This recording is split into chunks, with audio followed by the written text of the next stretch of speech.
Le JT qui fait toute la lumière sur votre métropole en moins de 6 minutes, c'est tous les week-ends sur Télé Grenoble. Bienvenue. Vous avez vécu avec Métro Hebdo les premiers coups de pioche sur la place Grenette. C'était à la mi-janvier. La place emblématique de Grenoble se refait une santé dans le cadre du projet Cœur de ville, cœur de métropole.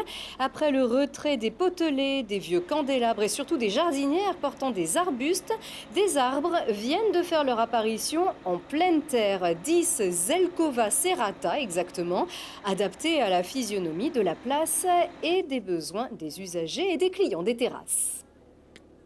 Aujourd'hui, on a le plaisir de planter 10 arbres sur la place Grenette qui vont permettre d'apporter de l'ombre, mais surtout beaucoup de bien-être pour l'ensemble des usagers de cette place.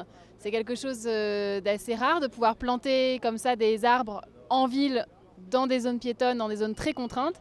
Et donc c'est parce que le travail a été commun entre les commerçants, la ville, la métropole, pour pouvoir laisser à chacun sa place. Et donc on a en particulier un travail de la régie lumière qui a permis aussi d'enlever les candélabres et du coup d'avoir un éclairage suspendu qui est déjà installé et du coup qui libère de la place au sol pour planter des arbres, ce qui fera le plus grand bien à tout le monde. Cette plantation et les aménagements qui vont suivre marqueront la fin de la première phase de travaux.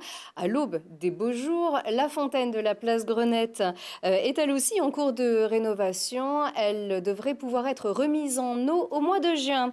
Des arbres au bois, il n'y a qu'un pas. Le salon Bois Énergie ouvre ses portes tout le week-end à Alpexpo.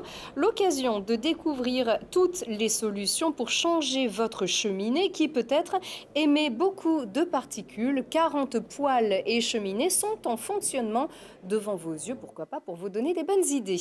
Elles ont allumé le feu, les joueuses de l'équipe de France de rugby. Le crunch, le France-Angleterre, a littéralement cartonné le week-end dernier au Stade des Alpes, battant même le record du nombre de spectateurs pour un match du tournoi des 6 nations féminins. Un reportage de Mathias Arez. 4 ans après sa dernière visite à Grenoble, l'équipe de France féminine de rugby avait de nouveau donné rendez-vous aux Anglaises au Stade des Alpes. Bien lancées dans le tournoi des 6 nations, les joueuses du 15 tricolore ont pu compter sur le soutien d'un public indéfectible. Elles vont faire un bon match et j'espère qu'elles vont les gagner pour pouvoir leur prendre le titre, puisque c'est elles qui ont le titre du Grand Chelem. Donc on va leur voler. Parce qu'on est meilleur qu'elles. Ça représente que le rugby, c'est pas que masculin et que voilà, on est là pour gagner. Et allez la France, hein, merde! Allez les Bleus!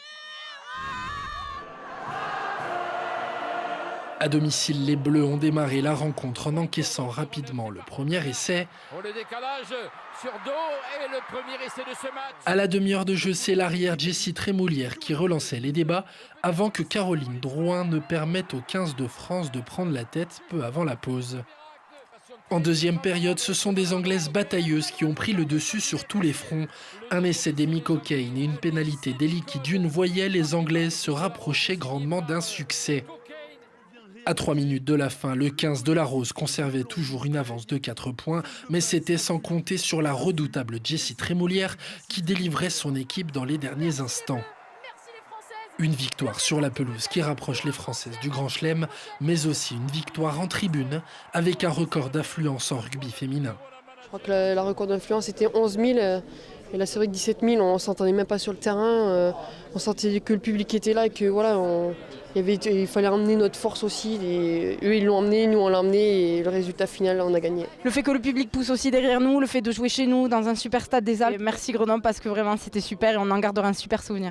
Si la manière a beaucoup joué dans les émotions vécues, ce crunch aura aussi permis de rappeler que l'intérêt pour le rugby féminin n'a pas fini de grandir.